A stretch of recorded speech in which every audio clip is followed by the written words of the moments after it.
What is going on here, Jamie? These aren't real people. What? Yeah, so these pictures are going around the internet. A lot of them look very similar to me, which is kind of weird. I'm sure Lex can explain that part of it, but I'm not explaining any of this. No. Yeah. yeah. So like these are completely 3D, like people. CGI made Yeah. people. Not 3D. Not It's 3D. So like very photorealistic, if not photorealistic. But like when you look real close, you can see some weird things going on. Like the background here is a little messed up. This arm is not to the right person. She's sitting on an extra piece of skin here somehow. I see you've analyzed this carefully. Well, me and my friends have been passing this around because like No. it's too tricky. Listen, you're incorrect. That arm's in the perfect purpose. It's just there's a string from that other girl's bikini on it. The analysis continues. I'm just saying. So Is that what it is? I don't Enhance, think can you so. zoom in? Just, Is that a string? No, I think you're right. I think it's a fold. Zoom in on that spot. For people just listening. Oh, we're- yeah. Okay. Yeah, we're- it's nonsense. We're looking at. The hand goes the wrong way. Oh, that's wild. There's already apparently OnlyFans accounts that are being taken over and being tricked by guys running them. Of course. And it's just these kind of fake girls that aren't real people and look What? real. These are all fake? Yeah. Like look at even that's not a real door kind of to begin with. Wow. The hands or the fingers here are a little off. That's insane. And so this is right now just still images, and eventually it'll be film. Eventually it'll be unrecognizable. You won't be able to discern whether or not it's an actual person. I mean, in terms of, obviously, much of human civilization is driven by sex. I mean, there was a time we didn't have easily accessible porn. Right. And that changed a lot. I mean, Yeah. I don't think we've actually quite caught up to how much it's changed the nature of human civilization. Just porn, easily accessible porn. Yeah, I talk about it on stage right now. It's very weird. It's very weird for kids. If you really think about what's happening with kids, like any kid that has a smartphone, people just leave you give your kid a phone, just leave them alone. Like they just go to school, they go to their friend's house. They have that phone independently of you. They could look at whatever the fuck they want.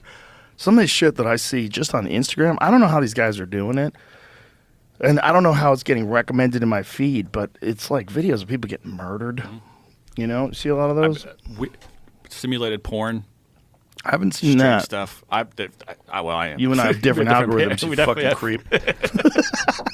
But then someone gets taken down for something that's like they call it porn and it's not porn or something. Like, well, do you guys not see what else is on this platform? I think that what's going on is that they're managing at scale.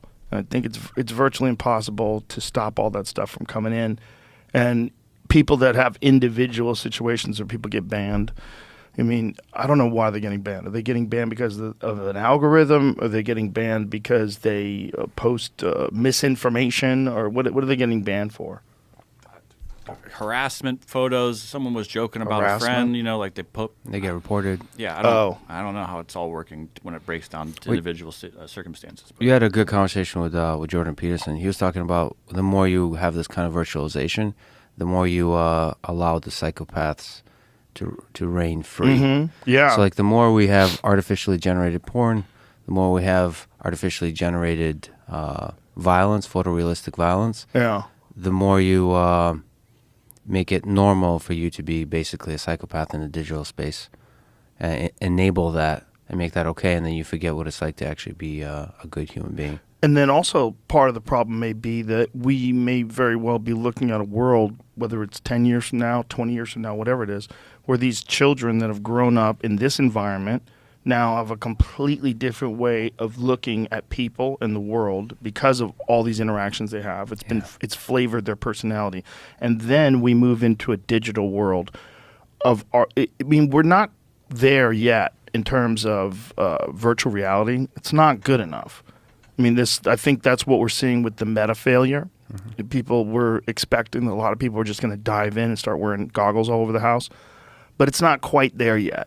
Yeah. There's also something weird for people. There's something really weird about wearing these head goggles and walk. It's really fun. I really enjoy the boxing games. You ever done any of them? No, in VR, no. They're great. You get a workout. You legitimately get a workout because you're actually sparring against like a computer character. It's throwing punches at you. You're moving your head. And so you have these things in your hands and, you get tired. It's good. It feels realistic. A little bit. You know, when you get hit with a punch, your face lights up. You get a flash of light, which is kind of cool because you're like, oh, Jesus. You feel it like you're getting hit. There's some really fun games. There's one where you walk a plank across these two buildings and you hear the wind whistle and shit. Oh, that one is terrifying. There's zombie ones. There's a lot of cool ones, but people are just not buying into it the way they buy into Xbox and PlayStation. They're not like wholesale committed to this yet, but they will be. It's gonna be so fucking good that instead of like having it in a goggle form where it's like this big clunky thing on you, it's gonna be very easy to do. Well, When they get to that, woo. I've been revisiting some classic books recently, just doing a reading list, and one of them that captures this extremely well that I recommend, that I think most people read in like middle school or something, but it's actually very relevant, is Brave New World. So a lot of people, including Jordan Peterson, worry about 1984, sort of a dystopia that represents a totalitarian state. But Brave New World there's no centralized government that's like dogmatically controlling everything, surveilling everything. They're basically created this world where sex is easy, everyone's promiscuous. Genetic engineering removes any kind of diversity, any kind of interesting, dark, bad diversity that we would think of, like the Hunter S. Thompsons and the Bukowskis, the weirdos of society. And then he gives you drugs, soma, it basically gives you pleasure whenever you want if you start feeling a little too shitty about your life. And that's actually Closer to us. And it doesn't seem, the way he writes about it, it sounds bad. Like, we don't want that.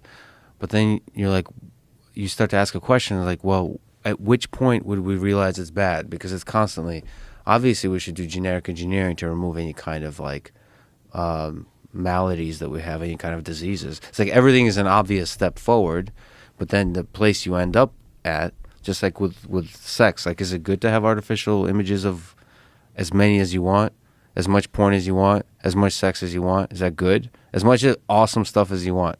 Is that good? Is that what human flourishing looks like? Or do you want to have some constraints, some limitations, some finiteness of resources, some scarcity? Maybe that's actually fundamental for human happiness. Having too much of awesome stuff, maybe that destroys the possibility of real, meaningful, deep happiness. It certainly does. But I think the question really becomes, are we going to stay people? Because I don't think we are. I think we're moving in that general direction anyway. I think that probably is why we have this, it's almost inevitable if you have this addiction to cell phone issue, because everybody has that. If you have a cell phone and you're on your social media apps during the day and you're on YouTube, you're probably addicted, whether you realize it or not.